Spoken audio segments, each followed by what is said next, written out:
ایک تو آپ نے یہ بہت بار سنا ہوگا کہ افغانستان میں جو مجاہدین ہیں یا طالبان ہیں، یہ حضرت مہدی کا لشکر ہے، اور یہی وہ لوگ ہیں جو حضرت مہدی کے لیے جائیں گے، اور یہی علاقہ خراسان ہے، اور بہت ساری علامات ان پہ ہم فٹ کرتے ہیں۔ میں یہ پوچھنا چاہ رہا ہوں کہ یہ جو افغان وزیر خارجہ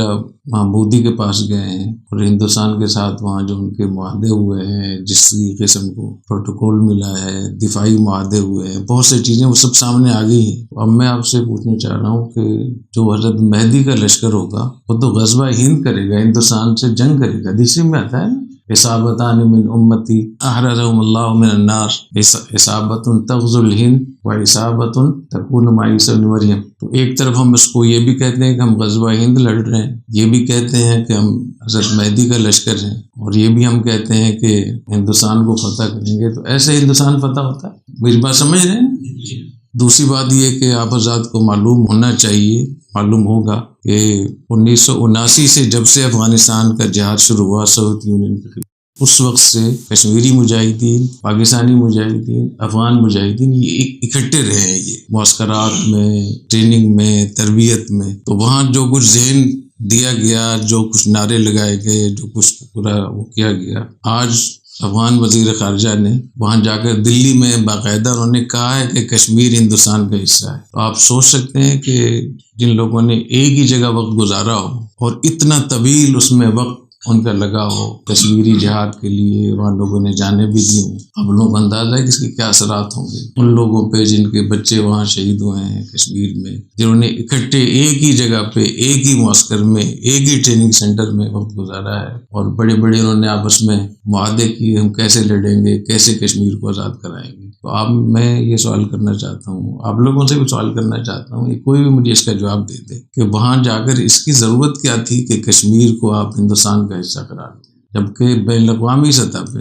UN کی سطح پہ یہ بات طے شدہ ہے کہ کشمیر ایک متنازع حصہ ہے، اور جو وہاں قرارداد پاس ہوئی ہے 78 سال سے، وہ یہ کہ یہاں کے لوگوں سے پوچھا جائے گا کہ تم کس علیحدہ رہنا چاہتے ہو، ہندوستان کے ساتھ رہنا چاہتے ہو، تو ہندوستان کا حصہ نہیں ہے وہ، اور حقائق کے لحاظ سے ظاہر ہے کہ وہ تو پاکستان کی شہرک ہے۔ تو کیا اس سے بھی آنکھیں نہیں کھل رہی ہماری؟ اس سے آپ سمجھ رہے ہیں میری بات؟ تیسری بات یہ کہ پاکستان کی جو ریاست پاکستان، افواج پاکستان کے معاہدے تو سعودی عرب سے ہو رہے ہیں کہ ہم حرمین شریفین کی حفاظت کریں گے، اور ایسا معاہدہ ہوا ہے کہ 300-400 سال میں اس قسم کے معاہدے کی کوئی نظیر نہیں ملتی، کیونکہ 300-350 سال میں جو معاہدے ہوئے اس میں مغلیہ دور حکومت کے کچھ معاہدے تھے، سلطان ٹیپو شہید کے معاہدے تھے، سراج الدولہ کے معاہدے تھے، خلافت عثمانیہ، سلطنت عثمانیہ کے معاہدے تھے۔ ان معاہدوں میں مسلمانوں کے پاس نہ تو فوجی قوت تھی، نہ ان کے پاس معیشت بہتر تھی، دونوں چیزوں میں ہم کفار سے، دشمنوں سے کمزور تھے، اس لیے وہ معاہدے کارگر بھی نہیں ہوئے۔ ابھی یہ جو معاہدہ ہوا ہے پاکستان کے پاس، جو اللہ تعالیٰ نے فوجی قوت دی ہے، وہ ہے جو آج کے دور کی قوت،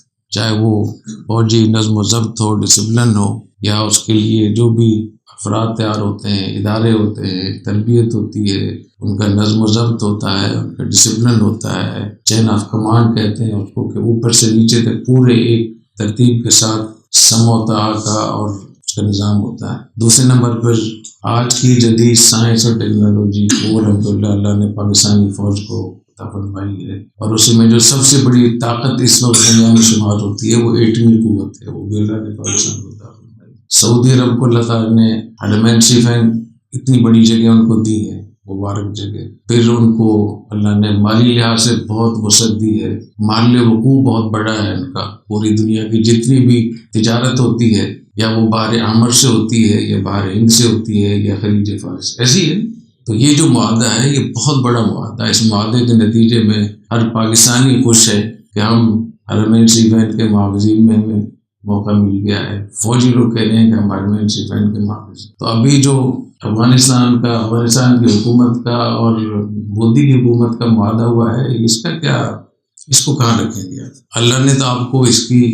عزت دی کہ آپ حرمین شریفین کے محافظ، اور یہ جو دفاعی معاہدے کر کے آ رہے ہیں تو یہ کس کی حفاظت کریں گے اس کے نتیجے میں؟